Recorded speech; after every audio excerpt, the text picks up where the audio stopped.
اللہ وکفا والصلاة والسلام علی عباده الذین اصطفى خصوصاً علی افضلہم وخاتم النبیین محمد الامین وعلی آلہ وصحبہ اجمعین اما بعد فاعوذ باللہ من الشیطان الرجیم بسم اللہ الرحمن الرحیم قل من كان عدوا لجبريل فإنه نزله على قلبك بإذن الله مصدقا لما بين يديه وهدى وبشرى للمؤمنين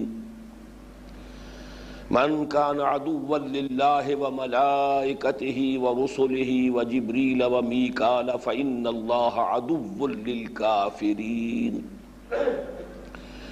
ولقد أنزلنا إليك آيات بينات وما يكفر بها إلا الفاسقون أوكلما عاهدوا عهدا نبذه فريق منهم بل أكثرهم لا يؤمنون ولما جاءهم رسول من عند الله مصدق لما معهم نبذ فريق من الذين أوتوا الكتاب كتاب الله وراء ظهورهم نبذ فريق من الذين أوتوا الكتاب كتاب الله وراء ظهورهم كأنهم لا يعلمون واتبعوا ما تتلو الشياطين على ملك سليمان وما كفر سليمان ولكن الشياطين كفروا يعلمون الناس السحر وما أنزل على الملكين ببابل هاروت وماروت وما يعلمان من أحد حتى يقولا إنما نحن فتنة فلا تكفر فيتعلمون منهما ما يفرقون به بين المرء وزوجه وما هم بضارين به من أحد إلا بإذن الله ويتعلمون ما يضرهم ولا ينفعهم وَلَقَدْ عَلِمُوا لَمَنِ اشْتَرَاهُ مَا لَهُ فِي الْآخِرَةِ مِنْ خَلَاقٍ وَلَبِئْسَ مَا شَرَوْا بِهِ أَنفُسَهُمْ لَوْ كَانُوا يَعْلَمُونَ وَلَوْ أَنَّهُمْ آمَنُوا وَاتَّقَوْا لَمَثُوبَةٌ مِّنْ عِندِ اللَّهِ خَيْرٌ لَوْ كَانُوا يَعْلَمُونَ صدق اللہ العظیم رب اشرح لي صدري ويسر لي امري واحلل عقدة من لساني يفقهوا قولي اللهم ربنا الهمنا رشدنا واعذنا من شرور انفسنا اللهم ارنا الحق حقا وارزقنا اتباعه وارنا الباطل باطلا وارزقنا اجتنابه آمین یا رب العالمین۔ گزشتہ 2 ہفتوں کے دوران ایک خاص موضوع پر ہماری پوری گفتگو مشتمل رہی ہے، نبوت اور رسالت کے مابین کیا فرق ہے، اور خاص طور پر اس مسئلے سے متعلق کہ اگرچہ نبی قتل ہو سکتے تھے، رسول قتل نہیں ہو سکتے تھے۔ اس موضوع پر کافی مفصل گفتگو ہو چکی ہے، اب ہمیں آگے چلنا ہے، جو ہمارا سلسلہ درس تسلسل کے ساتھ جاری ہے، جس میں کہ بنی اسرائیل کی جو بھی گمراہیاں عملی اعتقادی جو ان میں پیدا ہوئیں، ان پر تنقید ہے تسلسل کے ساتھ۔ اور جیسا کہ میں نے عرض کیا، اصل میں ایک اعتبار سے یہ امت مسلمہ کے لیے پیش کی تنبیہ ہے۔ آج جو 2 موضوعات زیر بحث آئیں گے، ان پر گفتگو کے آغاز سے قبل میں چاہتا ہوں کہ 2 باتیں اور اسی موضوع سے متعلق مزید عرض کر دوں، جن پر کہ ہماری پچھلی 2 نشستیں مشتمل رہی ہیں۔ ایک تو آج پھر مجھے ایک خط موصول ہوا ہے، جس میں معلوم ہوا کہ ایک مغالطہ ایک صاحب کو ہو گیا ہے، حالانکہ صراحتاً میں نے جو بات کہی تھی اپنی ایک رائے کے اظہار کے ضمن میں، وہ یہ تھی کہ میرے نزدیک نبوت ایک مرتبے کی حیثیت سے، ایک شخصی مرتبے کی حیثیت سے اپنے نقطہ عروج کو حضرت ابراہیم علیہ السلام کی شخصیت میں پہنچ گئی۔ اس کے بعد مزید ارتقاء جو ہے وہ رسالت کا ہوا ہے، اور رسالت کی تکمیل ہوئی ہے محمد الرسول اللہ صلی اللہ علیہ وسلم پر۔ تو مغالطہ کسی کو ہو گیا ہے کہ شاید میں نے حضرت ابراہیم علیہ السلام کو خاتم النبیین قرار دے دیا ہے، اس مغالطے کی اصلاح کر لیجئے۔ اصل میں ارتقاء کا جس فلسفے کا میں نے حوالہ دیا تھا، خاص طور پر ڈاکٹر رفیع الدین صاحب کی رائے کے تذکرے میں، اس کا یہ جزو لا ينفک ہے کہ کسی ایک سطح پر جب ایک ارتقاء اپنے عروج کو پہنچا تو ظاہر بات ہے کہ وہ چیز تسلسل کے ساتھ آگے چلتی ہے۔ فزیکل ایوولوشن کے نتیجے میں جو آرگینک کمپاؤنڈز پیدا ہوئے، اب ظاہر بات ہے یہ سارا سفر جو اس ایوولوشن کا ہوا ہے وہ تو اب چلتا رہے گا، اس کے اندر کہیں خاتمہ نہیں آ جائے گا، مزید ایوولوشن اس میں نہیں ہوگا، لیکن جو لیول اٹین کر لیا گیا ہے اب اس سطح پر وہ لیول برقرار رہے گا اور ایوولوشن کسی اور لیول پر ہوگی۔ اس کے بعد جو ہے بائیولوجیکل ایوولوشن ہے، اب انسان جب وجود میں آ گیا، اب انسان تو چلا آ رہا ہے جتنے ہزار سال سے چلا آ رہا ہے، یہ نہیں ہے کہ اب اس کا خاتمہ ہو گیا انسان کا، لیکن یہ کہ اب انسان کے ذہنی ارتقاء کی منزل شروع ہوئی، یہ مختلف لیول سے ارتقاء کی۔ میرے نزدیک نبوت کی تکمیل ہو گئی، یا یوں سمجھئے کہ ایک مرتبہ شخصی کی حیثیت سے اس کا نقطہ عروج حضرت ابراہیم علیہ السلام پر، اب وہ نبوت تو چل رہی ہے، ختم ہوگی محمد الرسول اللہ صلی اللہ علیہ وسلم پر آ کر، خاتم النبیین آ حضور ہیں صلی اللہ علیہ وسلم، لیکن یہ کہ ایک شے ایک ہموار لیول کے اوپر مسلسل جاری ہے۔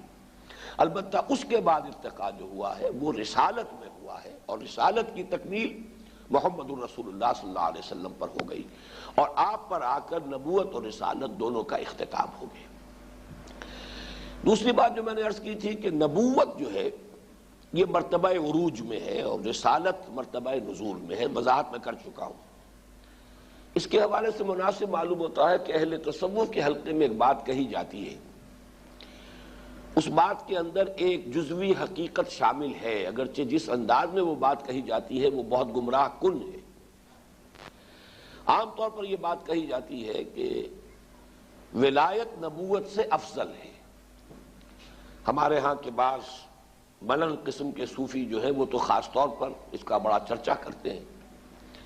کہ ولایت جو ہے وہ ایک اونچا مرتبہ ہے، اونچی منزل ہے، نبوت جو ہے وہ گویا کہ اس سے کم تر ہے، معاذ اللہ۔ اصل میں اس میں جو حقیقت کا ایلیمنٹ ہے وہ یہ ہے، نبوت جیسا کہ میں پچھلی مرتبہ عرض کر چکا ہوں، عبدیت، ولایت، نبوت یہ ایک قبیل کی چیزیں ہیں۔ یہی وجہ ہے کہ کلمہ شہادت میں وَأَشْهَدُ أَنَّ مُحَمَّدًا عَبْدُهُ وَرَسُولُهُ، یہ عبدیت جو ہے یہ اپنی جگہ پر ایک مکمل مقام ہے، اور عبدیت ہی کا ایک مرتبہ ہے بلند جس کو کہ ہم ولایت کہتے ہیں، اللہ کا ایسا بندہ جو اس کا دوست بن جائے، اس درجے بندگی کے اندر کامل ہو، عبدہ، عبد دیگر، عبدہ چیزیں دیگر، اب وہ گویا کہ اللہ تعالیٰ کے اولیاء میں شامل ہے۔ اور یہ میں نے عرض کیا تھا کہ نبی اور ولی میں فرق اتنا ہی ہے کہ جس ولی پر گویا کہ وحی بھی آ گئی وہ نبی ہو گئے، وہ سلسلہ جو ہے ختم ہو چکا حضور پر صلی اللہ علیہ وسلم، باقی عام نقشہ ان کی زندگی کا وہی نظر آئے گا جو اولیاء اللہ کا ہے، جو اپنے اوپر شخصاً ایمان لانے پر زور نہیں دیتے، ان کے وجود سے خیر پھیلتا ہے، بھلائی جو ہے ماحول میں نفوذ کرتی ہے، لوگوں تک حق کی دعوت پہنچتی ہے۔ جیسے حضرت یوسف علیہ السلام ایک بہت ہی نمایاں مثال ہے، آپ کو معلوم ہے پوری سورت جو ہے قرآن مجید میں حضرت یوسف علیہ السلام کے حالات پر مشتمل ہے، اور کم و بیش یوں سمجھیے کہ 40 برس کے واقعات تو ہے کہ جن کا وہاں احاطہ کیا گیا ہے، لیکن کہیں بھی ان کی طرف سے اس طرح کی بات نہیں آئے مجھ پر ایمان لا اور میری اطاعت کرو، کہیں یہ مطالبہ نہیں، بلکہ ایک نیک انسان ہے، اللہ کے ایک بندے ہیں، اللہ کے ولی ہیں، اللہ کے دوست ہیں، اللہ کے موحد بندے ہیں، اور یہ کہ بہرحال جہاں موقع مل رہا ہے جیل میں بھی انہوں نے تبلیغ کی ہے، تبلیغ صرف توحید کی ہے، یہ نہیں کہا مجھے بھی مانو۔ یا صاحبی السجن ارباب متفرقون خیر ام اللہ الواحد القہار، اے میرے زندہ کے ساتھیوں ذرا سوچو، یہ بہت سے معبودوں کو ماننا بہتر ہے یا یہ کہ ایک اللہ جو واحد ہے، قہار ہے، چھایا ہوا ہے، توحید کی تبلیغ ہو رہی۔ اسی طریقے سے دربار میں آئے ہیں تو اپنی وہ جو بھی ایک آپ پر الزام لگا تھا، اپنی برات کا اہتمام تو کیا ہے، بادشاہ سے یہ مطالبہ نہیں کیا پہلے مجھ پر ایمان لاؤ، جبکہ رسول کا معاملہ ہوتا سیدھا سیدھا مجھے مانو، ان اعبدوا اللہ واطیعون، اللہ کی بندگی اختیار کرو، میری اطاعت کرو، مجھ پر ایمان لانا لازم ہے۔ تو تو یوں سمجھیے کہ عبدیت، ولایت، نبوت یہ در حقیقت ایک شے ہے، ایک قبیل کی چیز ہے۔ فرق صرف یہ رہ جائے گا کہ جب وحی آتی ہے وہ گویا کہ نبی ہے، وحی نہیں آئی ہے لیکن یہ کہ باقی اپنی شخصیت، اپنے مزاج، اپنی نیکی، اپنی خدا پرستی، اس کے اندر وہ اسی نقشے کے اندر نظر آئیں گے، وہ ولی ہوں گے۔ جبکہ رسالت اصل میں جیسا کہ میں نے عرض کیا وہ ایک منصب ہے، اذهب الى فرعون، جاؤ، اب وہ معین ہوگا۔ تو اصل میں اگر یوں کہا جائے کہ نبوت رسالت سے افضل ہے، وہ بھی کس معنی میں کہ ایک ہی شخصیت ہے جو نبی بھی ہے، رسول بھی ہے، اب اس کے اندر نبوت بھی ہے، رسالت بھی ہے، اس کی شخصیت کا نبوت والا پہلو افضل ہے رسالت والے پہلو سے، وہ ایک مرتبہ ہے، وہ عروج کے درجے میں ہے، جبکہ رسالت کا معاملہ جو ہے وہ نزول کے درجے میں ہے۔ یہ بھی قاعدہ کلیہ کے طور پر نہیں کہ ہر نبی کی نبوت ہر رسول کی رسالت سے افضل ہو، لیکن جو شخص نبی بھی ہے، رسول بھی ہے، اب اس کی شخصیت کے دو پہلو ہیں، نبوت اور رسالت۔ نبوت کا رخ اللہ کی طرف ہے، اللہ کی طرف سے کمیونیکیشن جو ہو رہی ہے، وہی آ رہی ہے، یہ اس کی شخصیت کا نبوت کا پہلو ہے۔ رسالت کا رخ بندوں کی طرف ہے، مخلوق کی طرف ہے، تبلیغ ہو رہی ہے، تعلیم ہو رہی ہے، تلقین ہو رہی ہے، لوگوں کے ساتھ جو ہے وہ ابھی جو ان کے معاملات ہیں وہ بحیثیت رسول ہیں۔ اس حد تک تو بات صحیح ہے کہ نبوت، نبی کی نبوت اس کی رسالت سے افضل ہے، جو میں نے عرض کیا تھا کہ یہ مرتبہ عروج میں ہے اور وہ مرتبہ نزول میں۔ لیکن یہ کہنا کہ ولایت نبوت سے افضل ہے یہ بہت گمراہ کن بات ہے، لیکن یہ کہ ہمارے تصوف کے حلقے میں یہ بات عام طور پر کہی جاتی ہے، تو میں نے یہ چاہا کہ اس سے جو اپنا اختلاف ہے بھی ریکارڈ کرا دوں۔ بھئی یہ تو تھا ہماری گزشتہ دو نشستوں سے میں جو موضوعات زیر بحث آئے اس سے متعلق آخری بات۔ اب آگے چلیے۔ قُلْ مَنْ كَانَ عَدُوًّا لِجِبْرِيلَ فَإِنَّهُ نَزَّلَهُ عَلَىٰ قَلْبِكَ، اے نبی کہہ دیجئے جو کوئی بھی دشمن ہے جبرائیل کا تو وہ جان لے کہ اس نے نازل کیا ہے اس کو، یعنی قرآن کو، اے نبی آپ کے قلب مبارک پر بِإِذْنِ اللہ، اللہ کے اذن سے، اور یہاں اذن کا لفظ جو امر کے معنی میں آیا، اللہ کے حکم سے۔ یہ جو مسئلہ ہے جو یہاں زیر بحث آ رہا ہے کہ یہود کو جبرائیل علیہ السلام سے کوئی قد، کوئی چڑ، کوئی دشمنی تھی، اس کے دو رخ ہیں جو بیان کیے اہل تفسیر نے۔ ایک تو یہ کہ ان کی یہ چڑ یا بعد یہ کچھ قدیم بھی تھا، حضور صلی اللہ علیہ وسلم کی بعثت کے سے قبل سے یہ چلا آ رہا تھا، اور اس کی وجہ کچھ یہ تھی کہ ان کا جو زیادہ قلبی مناسبت تھی وہ حضرت میکائیل کے ساتھ، یہ عقائد ان کے ہاں چلے آ رہے تھے کہ حضرت جبرائیل علیہ السلام وہ تو صرف وحی لانے والے ہیں، اور ظاہر بات ہے کہ وحی تو انبیاء کے پاس آتی ہے، اور وحی سے تو دلچسپی زیادہ انہی لوگوں کی ہوگی کہ جو علم سے، معرفت سے، ہدایت سے اس کی طرف کو رجحان رکھتے ہو، میلان رکھتے ہو۔ حضرت میکائیل کے بارے میں یہ مشہور تھا کہ یہ جو سلسلہ ربوبیت ہے اللہ کا اس دنیا میں، یعنی بارش برسانا، پیداوار، یہ ساری چیزیں، غذا کا اہتمام جو ہے اس زمین میں انسانوں کے لیے، یہ گویا کہ حضرت میکائیل علیہ السلام کے اللہ تعالیٰ کی طرف سے ان کو جو فرائض سپرد کیے گئے ان میں شامل ہے۔ تو ان سے دلچسپی تھی، ان سے زیادہ جو ہے وہ اپنا ایک قلبی لگاؤ رکھتے تھے۔ اب اس پر آگے بڑھ کر بات یہ ہو گئی کہ جب نبوت محمد الرسول اللہ صلی اللہ علیہ وسلم کو عطا ہو گئی، اور یہی وہ شے ہے جو در حقیقت ان کا جو پندار تھا، ان کا جو تکبر تھا، اس پر ایک بہت بڑی ضرب بن کر یہ شے لگی ہے کہ ایک سلسلہ جو ہماری میراث بنا ہوا تھا، چلا آ رہا تھا، حضرت ابراہیم علیہ السلام سے لیجئے یا یہ کہ حضرت یعقوب علیہ السلام سے لے لیجئے، بنی اسرائیل کا سلسلہ، ان کا چونکہ لقب تھا اسرائیل اور یہ انہی کی نسل سے ہیں، انہی کی اولاد ہیں، اس وقت سے لے کر مسلسل وحی اور نبوت کا سلسلہ چلا آ رہا ہے۔ تو گویا کہ انہوں نے سمجھا تھا یہ ہماری جاگیر ہے۔ اب جو جبرائیل حضرت محمد کے پاس لے گئے اس وحی کو، تو در حقیقت یہ ہماری وہ پرانی دشمنی اور ہمارے ساتھ جو قد ہے اس کی وجہ سے انہوں نے یہ منتقل کر دی ہے، گویا کہ اس کو وہ اللہ کی طرح منسوب کرنے کی بجائے حضرت جبرائیل کی طرح منسوب کر رہے تھے کہ یہ ہمارے ساتھ جو ہے وہ سوتیلا سلوک جو کیا ہے وہ جبرائیل نے کیا ہے، اور اس کی وجہ سے وہ حضرت جبرائیل علیہ السلام کی شان میں گستاخیاں کرنے لگے تھے۔ تو گویا کہ تذکرہ اس کا ہو رہا، اور اس حوالے سے ایک بات جو ہے اگرچہ بڑی عجیب سی لگتی ہے کہ یہ بات کیسے کسی مذہبی مزاج کے لوگوں نے یہ کیسے گمان کیا ہوگا کہ حضرت جبرائیل علیہ السلام نے اپنی مرضی سے اپنے اختیار سے وحی کا رخ موڑ دیا، اور وہ وحی کہ جو آنی چاہیے تھی کسی یہود کے علماء میں سے کسی شخص کی طرف، وہ محمد صلی اللہ علیہ وسلم امیین میں سے ان میں سے ایک شخص کے اوپر وہ نازل کر دی۔ لیکن یہ کہ خود مسلمانوں کی تاریخ میں اس کی ایک نظیر موجود ہے۔ روافض کا ایک فرقہ، خاص طور پر شیخ احمد سرہندی رحمۃ اللہ علیہ نے اس کا تذکرہ کیا ہے کہ اہل تشیع میں ایک فرقہ غرابیہ مشہور رہا ہے، اور ان کا عقیدہ یہ تھا کہ اصل میں قرآن مجید کی وحی حضرت علی کے لیے بھیجی گئی تھی، یہ جبرائیل سے غلطی ہوئی ہے، خطا ہوئی ہے، اس لیے کہ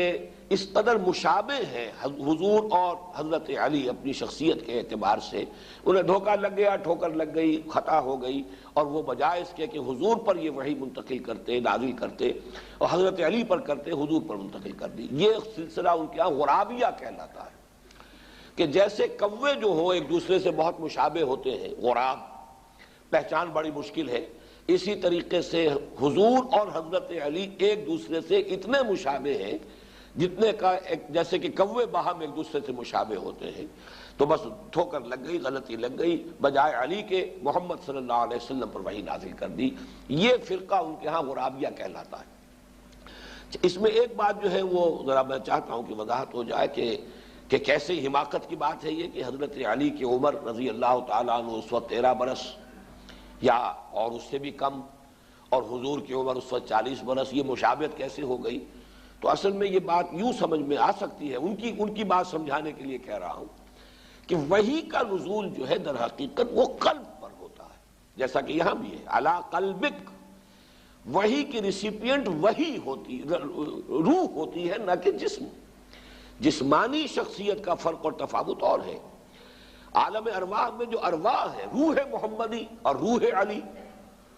علیہ الصلوۃ والسلام و رضی اللہ تعالی عنہ، ان کا معاملہ جو ہے ارواح کا معاملہ، تو یہ گویا کہ اگر ان میں سے کسی کا یہ خیال ہو تو یہ اعتراض جو ظاہری سا ان کے اس خیال پر آتا ہے، اس کے بارے میں یہ جواب ان کی طرف سے ہو سکتا ہے کہ چونکہ یہ تو ارواح کا معاملہ ہے، ارواح کی مشابہت ہو سکتی ہے۔ ارواح تو آپ کو معلوم ہے کہ ایک وقت میں پیدا کی گئی تھی، ارواح تو سب کے سب ہم عمر ہے۔ وہ تو جب شروع میں ابھی تمام ارواح کی تخلیق ہوئی ہے عالم ارواح میں، اور ہم سب کے سب موجود تھے، حضرت آدم اور میرے درمیان چاہے 10,000 سال کا فصل ہو، لیکن میں اس وقت حضرت آدم کی روح بھی موجود تھی، میری روح بھی موجود تھی، تو روحیں تو اس اعتبار سے ہم عمر ہے۔ تو یہ ایک ان کی بات کو سمجھانے کے لیے میں نے وضاحت کر دی ہے کہ وحی کا معاملہ در حقیقت متعلق جو ہے وہ جسم سے یا ان کانوں سے نہیں ہے، بلکہ جو وضاحت میں کرتا رہا ہوں کہ انسانی شخصیت کے یہ دو پہلو ہمیشہ سامنے رہنے چاہیے، تبھی یہ حقیقتیں سمجھ میں آتی۔ ایک ہمارا یہ مادی وجود ہے، جسمانی وجود ہے، ایک ہمارا روحانی وجود ہے۔ اس مادی وجود کی آنکھ ہے، کان ہے، دماغ ہے، یہ حیوانی وجود کی چیزیں ہیں، ان کا میں خاص طور پہ تذکرہ اس لیے بھی کر رہا ہوں کہ آج کے درس میں اس کا بعد میں پھر معاملہ زیر بحث آنے والا ہے۔ ان السمع والبصر والفؤاد، یہ در حقیقت ہمارے حیوانی وجود میں علم کے حصول کے ذرائع ہیں۔ آنکھ دیکھتی ہے، کان سنتا ہے، اور یہ دماغ کا کمپیوٹر پروسیس کرتا ہے اس سارے سینس ڈیٹا کو، اور اسے نتائج اخذ کرتا ہے اور علم آگے بڑھتا ہے۔ اور جو دل ہے در حقیقت جو مسکن ہے روح کا، اس دل ہی کے بارے میں کہا جاتا ہے یہ دل دیکھتا بھی ہے، یہ دل سنتا بھی ہے۔ فَإِنَّهَا لَا تَعْمَى الْأَبْصَارُ وَلَكِنْ تَعْمَى الْقُلُوبُ الَّتِي فِي الصُّدُورِ۔ تو در حقیقت یہ روح کا مسکن جو ہے وہ ہے قلب، اور وہی براہ راست قلب پر نازل ہوتی ہے، اس کا کوئی تعلق جو ہے ان آنکھوں سے، ان کانوں سے نہیں ہے، بلکہ در حقیقت یہ جیسا کہ میں نے اس سے پہلے بارہ عرض کیا ہے کہ وہ جگر کا شعر بڑا پیارا ہے، اپلیکیبل ہے یہاں، کہ نغمہ وہی ہے نغمہ کہ جس کو روح سنے اور روح سنائے۔ یہ وہی وہ نغمہ ہے جسے الروح الامین، روح القدس جبرائیل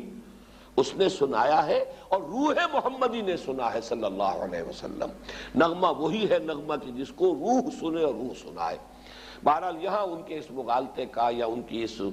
گمراہی کا یہاں پر اس کی نفی کی جا رہی ہے۔ قُلْ مَنْ كَانَ عَدُوًّا لِجِبْرِيلَ فَإِنَّهُ نَزَّلَهُ عَلَىٰ قَلْبِكَ بِإِذْنِ اللَّهِ۔ فرشتوں کے بارے میں قرآن مجید نے جو ہمیں حقائق تلقین کیے ہیں وہ یہ ہیں کہ اگرچہ بہت بلند مرتبہ مخلوق ہے، اللہ سے بہت قرب رکھنے والے ہیں، نوری الاصل ہے، قرآن مجید میں تو تذکرہ نہیں، حدیث موجود ہے مسلم شریف میں حضرت عائشہ صدیقہ سے رضی اللہ تعالی عنہ کہ اللہ تعالیٰ نے ملائکہ کی تخلیق نور سے فرمائی، تو قرب بھی رکھتے ہیں، پھر ان میں طبقات ہیں، اور طبقات طبقہ اول جو ہے ان میں حضرت جبرائیل علیہ السلام بلند ترین مقام پر فائز ہیں اس حوالے سے۔ لیکن اس سب کے باوجود کرتے وہی کچھ ہے جس کا حکم ملتا، یفعلون ما یؤمرون، جو حکم ملے وہ اپنے اختیار سے کوئی کام نہیں کرتے، بلکہ یہ کہ اللہ تعالیٰ کی طرف سے جو حکم ملتا ہے، جس کے لیے بہترین تعبیر جو ہے جامع ترین تعبیر کی گئی ہے سورہ مریم میں، کہ حضور صلی اللہ علیہ وسلم نے شکوہ کیا حضرت جبرائیل سے کہ آپ ذرا زیادہ لمبا وقفہ کر دیتے ہیں، میرا اشتیاق جو ہے میں انتظار میں رہتا ہوں، آپ دیر لگا کر آتے ہیں۔ تو اس پر جو جواب دیا گیا وَمَا نَتَنَزَّلُ إِلَّا بِأَمْرِ رَبِّكَ، ہم نازل نہیں ہو سکتے مگر آپ کے رب کے حکم سے، لَهُ مَا بَيْنَ أَيْدِينَا وَمَا خَلْفَنَا وَمَا بَيْنَ ذَلِكَ، جو کچھ ہمارے سامنے ہے اس کا اختیار بھی اللہ ہی کے ہاتھ میں ہے، جو کچھ ہمارے پیچھے ہے اس کا اختیار بھی اللہ کے ہاتھ میں ہے، اور جو ان دونوں کے مابین ہے یعنی ہمارا وجود، اب ظاہر بات ہے میرے سامنے میرے پیچھے، اور جو ان دونوں کے مابین ہے وہ میرا وجود ہے، ہمارا وجود بالکل یہ اللہ تعالیٰ کے اختیار میں ہے، ہم اپنی مرضی سے اپنے ارادے سے نازل نہیں ہو سکتے، یہ تو اللہ کا حکم ہے۔ بس یہی وہ چیز ہے در حقیقت کہ جو توحید اور شرک کے مابین امتیاز قائم کرتی ہے، ورنہ یہی ایمان بالملائکہ ہی کی بگڑی ہوئی شکل ہے دنیا میں۔ یہ دیوتاؤں دیویوں کا جو تصور ہے، یہ پہاڑوں کا دیوتا ہے، یہ جل کا دیوتا ہے، یہ آگ کا اگنی دیوی ہے، یا اور دیوتا ہے، تو ہم بھی مانتے ہیں کہ اللہ تعالیٰ کے فرشتے ہیں، معمور ہیں،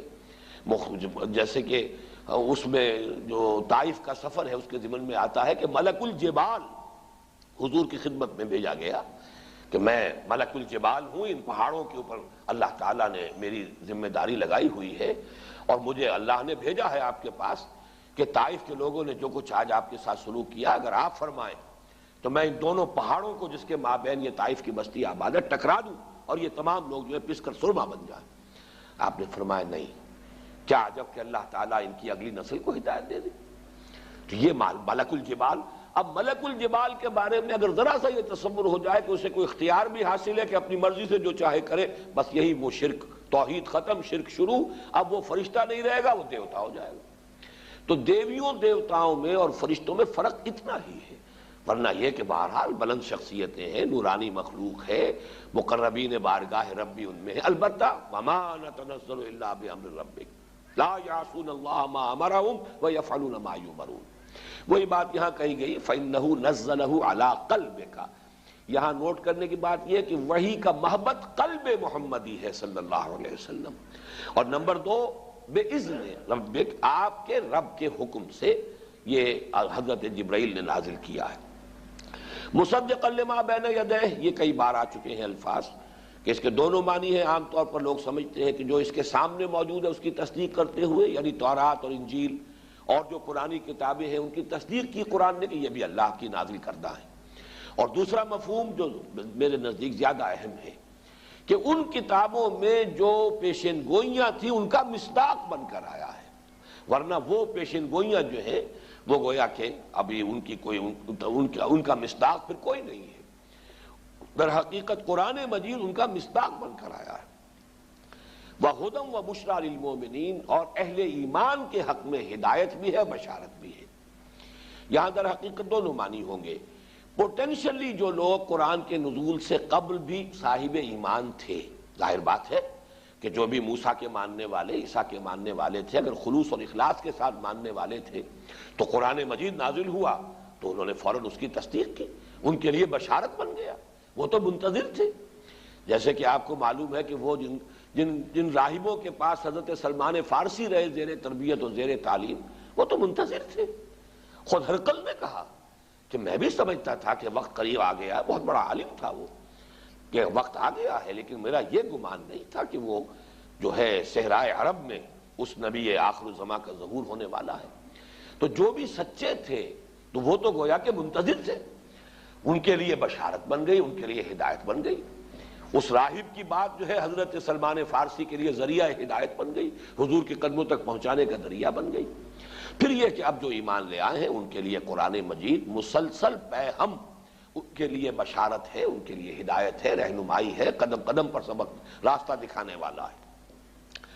من کان عدوا للہ وملائکتہ ورسلہ وجبریل ومیکال فإن اللہ عدو للکافرین۔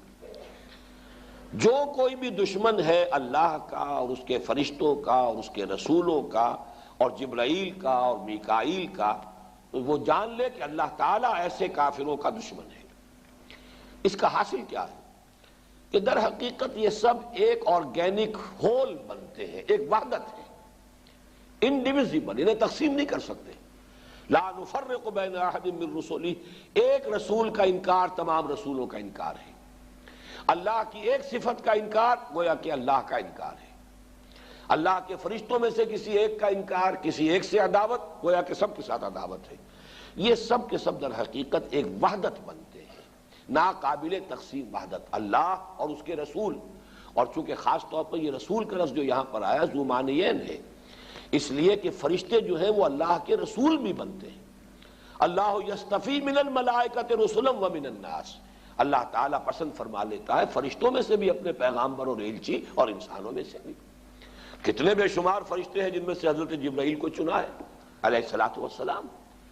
اور ادھر انسانوں میں سے محمد رسول اللہ مصطفیٰ ہیں، مجتبیٰ ہیں صلی اللہ علیہ وسلم۔ تو ایک ملک ہے، رسول ملک، اور ایک رسول بشر ہے، اور رسالت کا جو لنک ہے، رسالت کی چین ان دو لنکس پر مشتمل ہے۔ یہ سورہ حج کا آخری رکوع جو ہے وہ ہمارے منتخب نصاب میں شامل ہے، اس میں یہ مضامین زیر بحث آتے ہیں۔ تو اب ان میں سے کسی ایک کے ساتھ عداوت رکھنا، وہ جان لے کہ پھر سب کے لیے چیلنج ہے وہ، جیسا کہ اس سے بھی آگے بڑھ کر بات حدیث میں آئی ہے، من عادى لی ولیا فقد آذنتہ بالحرب۔ نہ صرف اللہ کے فرشتے، اللہ کے رسول، اللہ کے اولیاء، اللہ کے دوست، عام انسان، اللہ کے وہ بندے جو اس کے ساتھ خلوص و اخلاص کا تعلق رکھتے ہیں، محبت کا تعلق رکھتے ہیں، جس شخص نے ان سے دشمنی رکھی فقد آذنتہ بالحرب، تو یہاں یہ حدیث قدسی ہے، اللہ تعالیٰ فرما رہے ہیں میری طرف سے اس کے خلاف اعلان جنگ ہے، جو میرے کسی ولی کے ساتھ دشمنی رکھے گا۔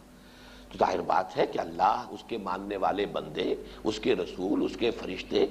ان کو آپ تقسیم نہیں کر سکتے کہ ان میں سے کسی ایک کے ساتھ تو دوستی رکھیں اور دوسروں کے ساتھ دشمنی رکھیں، بلکہ یہ مل کر ایک وحدت ہے۔ من کان عدوا للہ وملائکتہ ورسلہ وجبریل ومیکال۔ اب یہاں خاص طور پر حضرت میکائیل کا تذکرہ کر دیا کہ تم سمجھتے ہو کہ وہ تمہارے دوست ہیں یا تم ان سے محبت رکھتے ہو، نہیں، اگر جبرائیل سے تمہیں دشمنی ہے تو ان سے بھی دشمنی ہے، پھر ان کی طرف سے بھی تمہارے لیے اعلان جنگ ہوگا، وہ تمہارے ساتھ کوئی دوستی اور محبت کا معاملہ نہیں کر سکتے۔ فإن اللہ عدو للکافرین وَلَقَدْ أَنزَلْنَا إِلَيْكَ آیَاتٍ بَيِّنَاتٍ، اور ہم نے آپ کی طرف نازل فرما دی ہے اے نبی صلی اللہ علیہ وسلم روشن آیات، ہر بات کو کھول دیا ہے، واضح کر دیا ہے، کسی مغالطے کے لیے اب کوئی امکان باقی نہیں رہا۔ وَمَا يَكْفُرُ بِهَا إِلَّا الْفَاسِقُونَ، اب ان آیات کا انکار تو نہیں کریں گے مگر وہی کہ جن میں سرکشی ہے۔ یہ فسق کا لفظ جو ہے، اگرچہ فاسق عام طور پر ہم جو استعمال کرتے ہیں ایک ایسے شخص کے لیے متقی کے ضد کی حیثیت سے، اس کے اینٹونیم کی حیثیت سے فاسق، لیکن اس کا اصل جو ہے وہ ہے در حقیقت کسی کی اطاعت سے نکل بھاگنا اور سرکشی کرنا۔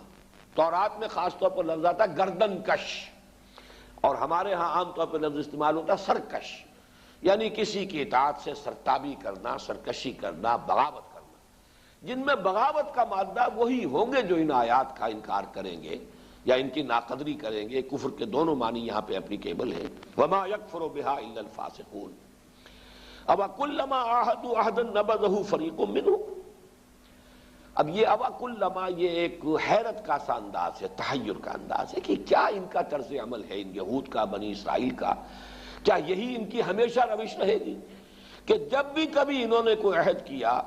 نبذہ فریق منہم، کہ ان میں سے ایک گروہ نے تو لازماً اس کی خلاف ورزی کی۔ نبذہ پھینک دینا، اسے رد کر دینا، اس کو ریجیکٹ کر دینا۔ نبذہ فریق منہم بل اکثرہم لا یؤمنون، بل لیکن اب تو صورتحال یہ پیش آ چکی ہے کہ ان کی اکثریت ایمان لانے والی نہیں ہے۔ یعنی یہ جو امتحان ان کا آ گیا ہے، پہلے تو پھر بھی ان کے پاس نبی آتے تھے تو اسرائیلی تو ہوتے تھے، کچھ لوگ مان لیتے تھے، کچھ نہیں مانتے تھے، کچھ سرتابی کرتے تھے، کچھ ان کی پیروی کرتے تھے، کچھ ان کا ساتھ دیتے تھے، کچھ ان سے دور رہتے تھے۔ لیکن اب صورتحال یہ ہو چکی ہے کہ ان کا امتحان اتنا کڑا ہو گیا ہے، اتنا سخت ہو گیا، اور اس میں یہ سب کے سب جو ہے ناکام ہو رہے ہیں کہ چونکہ وہ جو ان کی ایک قومی جو اپنا ایک تکبر ہے اور استکبار ہے، اب اس کے اوپر ضرب لگی ہے، تو بل اکثرهم لا یؤمنون، اب یہ ایمان لانے والے نہیں۔ وَلَمَّا جَاءَهُمْ رَسُولٌ مِّنْ عِندِ اللَّهِ مُصَدِّقٌ لِّمَا مَعَهُمْ نَبَذَ فَرِيقٌ مِّنَ الَّذِينَ أُوتُوا الْكِتَابَ كِتَابَ اللَّهِ وَرَاءَ ظُهُورِهِمْ كَأَنَّهُمْ لَا يَعْلَمُونَ۔ اور جب آ گئے ان کے پاس ایک رسول صلی اللہ علیہ وسلم، یہاں پہ رسول جو ہے یہ نکرہ کی شکل میں ہے، اس میں تعمیم بھی ہو سکتی ہے، جو بھی رسول ان کے پاس آئے، یعنی یہ گویا کہ ان کی مسلسل تھرو آؤٹ دی ہسٹری جو ان کا ایک طرز عمل رہا ہے، اس کو ایک قاعدہ کلیہ کی حیثیت سے بیان کیا جا رہا ہے۔ جب بھی کبھی ان کے پاس آئے کوئی رسول من عند اللہ ہے، اللہ کے پاس سے، مصدق لما معہم، تصدیق کرتے ہوئے اس شے کی جو ان کے ساتھ تھی، ان کے پاس موجود تھی، نبذ فریق من الذین اوتوا الکتاب کتاب اللہ وراء ظہورہم، تو جن لوگوں کو کتاب دی گئی تھی ان میں سے ایک گروہ نے تو اس کتاب کو اپنی پیٹھوں کے پیچھے پھینک دیا، کأنہم لا یعلمون، جیسا کہ اسے جانتے ہی نہیں، سرے سے کوئی سروکار ہی نہیں۔ گویا کہ ایک تو ان کا طرز عمل وہ ہے کہ جو تھرو آؤٹ ہسٹری رہا انبیاء کے ساتھ، وہ تو یہ ہے کہ اب آپ اولڈ ٹیسٹمنٹ کا اگر مطالعہ کریں، تمام نبیوں کا معاملہ یہ رہا ہے کہ جیسے ایک مسلسل کشاکش ان کے اور بنی اسرائیل کے درمیان جاری ہے، ان کی تنقیدیں، انہوں نے جس جس طریقے سے لعن طعن کیا بنی اسرائیل پر، وہ جو ہے تورات اگر آپ پڑھیں تمام انبیاء کے صحیفے تو وہ اس کے لیے بڑی تفاصیل اس میں موجود ہیں کہ انہوں نے پوری تاریخ کے دوران، یہ کہ کچھ لوگ مان بھی لیتے تھے لیکن کم، بڑی گردن کش قوم اور سرکش قوم، اور ان کا معاملہ جو ہے تقریباً تمام انبیاء کے ساتھ یہی رہا۔ اگر یہاں تعمیم ہو، عموم نکرہ سے لیا جائے تو یہاں پر رسول جو ہے بمعنی انبیاء ہوگا۔ دوسری رائے یہ ہے کہ یہاں پر در حقیقت حضور مراد ہے صلی اللہ علیہ وسلم، اور حضور کے لیے نکرہ کا لفظ جو لایا گیا رسول، الرسول نہیں کہا گیا، وہ اس لیے کہ نکرہ میں ایک تفخیم کی شان ہوتی ہے، کسی کی عظمت بیان کرنے کے لیے بھی، رسول، بڑے رسول، وَلَمَّا جَاءَهُمْ رَسُولٌ، جو بھی تاریخ رہی سو رہی، اب جب کہ وہ رسول اعظم آ گئے صلی اللہ علیہ وسلم، گویا کہ یہاں وہ تفخیم کا انداز ہے، حضور کی تعظیم، من عند اللہ مصدق لما معہم، اللہ کے پاس سے آئے ہیں، وہ کچھ تعلیمات لے کر آئے ہیں، قرآن لے کر آئے ہیں، جو تصدیق کرتے ہوئے آیا ہے جو ان کے ساتھ ہے اس کی۔ نبذ فریق من الذین اوتوا الکتاب کتاب اللہ وراء ظہورہم، تو اب بجائے اس کے کہ تورات میں جو پیشین گوئیاں تھیں، اب اس کا مصداق سامنے آ گیا، یہ تو آگے بڑھتے، خوش آمدید کہتے، استقبال کرتے، ان کے دست و بازو بنتے، ان کی تصدیق کرتے، ان کا ساتھ دیتے، انہوں نے اپنی کتاب کو بھی اٹھا کر پھینک دیا اپنی پیٹھوں کے پیچھے، اس لیے کہ اس کتاب کی اب وہ جو پیشین گوئیاں تھیں انہیں نظر انداز کر رہے ہیں۔ نبذ فریق من الذین اوتوا الکتاب کتاب اللہ وراء ظہورہم، کتاب اللہ سے کچھ لوگوں نے مراد قرآن بھی لیا ہے، لیکن یہ کہ زیادہ رائے یہی ہے کہ اس سے مراد تورات ہے، کہ انہوں نے حضور صلی اللہ علیہ وسلم کی دشمنی میں، آپ کے عناد میں، آپ سے زدم زدہ کی بنا پر خود اپنی کتاب کو نظر انداز کر دیا ہے۔ یہ ہے در حقیقت کسی کے تعصب کی انتہا، کہ جس کتاب کو انہوں نے ابھی تک اپنا اوڑھنا بچھونا بنائے رکھا ہے، بہرحال اس کی تعظیم کرتے رہے ہیں، اس کے حوالے ہی سے ان کی ساری درس و تدریس ہے، ان کا افتاء ہے، فتوے ہیں، فیصلے ہیں، ان کے مفتی ہیں، ان کے قاضی ہیں، لیکن نبذ فریق من الذین اوتوا الکتاب کتاب اللہ وراء ظہورہم کأنہم لا یعلمون، جیسے کہ جانتے ہی نہیں۔ یہ تو اب وہ 5 آیات آ گئیں کہ جس میں تقریباً وہی باتیں سامنے آئی ہیں جو اس سے پہلے بھی مختلف الفاظ میں آئی ہیں۔ اب جو دوسرا حصہ اس رکوع کا، اس میں وہ بات آ رہی ہے، اور اس کا جو منطقی ربط ہے پہلے اس کو سمجھ لیجئے۔ جب بھی کہیں کوئی صحیح شے درمیان سے ہٹے گی تو جو خلا پیدا ہوگا کوئی غلط شے اس کی جگہ پر آئے گی۔ اسی کو کہا جاتا ہے ہمارے ہاں کہ اگر کسی معاملے میں بھی ایک سنت کو ترک کریں گے تو جب سنت ترک کریں گے کوئی نہ کوئی بدعت آئے گی اس کی جگہ پر، اس لیے کہ خلا تو رہ نہیں سکتا۔ یہ ہم فزیکل ورلڈ میں بھی جب مانتے ہیں، اگر کہیں ہوا کا دباؤ کم ہو جائے تو پھر آندھیاں آئیں گی، طوفان آئیں گے، کوئی نہ کوئی جو ہے وہ دباؤ جو ہے ہوا کا کم ہو جانا، وہ یقیناً وہ کھینچے گا ادھر ادھر سے کچھ چیزوں کو۔ اسی طریقے سے جب خلا پیدا ہوا، بھی ہم نے جو ہمارا یہاں 1 ایئر کورس چل رہا ہے تو اس میں وہ میرا ایک چھوٹا سا مضمون ہے 6 صفحات کا، قرآن اور جہاد۔ یہ دو چیزیں کہ جو ہماری جو تاریخ کا صدر اول ہے، دور صحابہ، حضور صلی اللہ علیہ وسلم کا دور، دور خلافت راشدہ، اس میں اہم ترین چیزیں جو تھیں دین کی وہ قرآن اور جہاد۔ لیکن جب ذرا سا مملکت کا دور شروع ہو گیا تو مملکت کے دور میں اب قانون کی اہمیت زیادہ ہوتی ہے، شہری کون ہے، پہلے کانسٹیٹیوشنل ایشوز جو ہیں اب زیادہ اہم ہو جائیں گے۔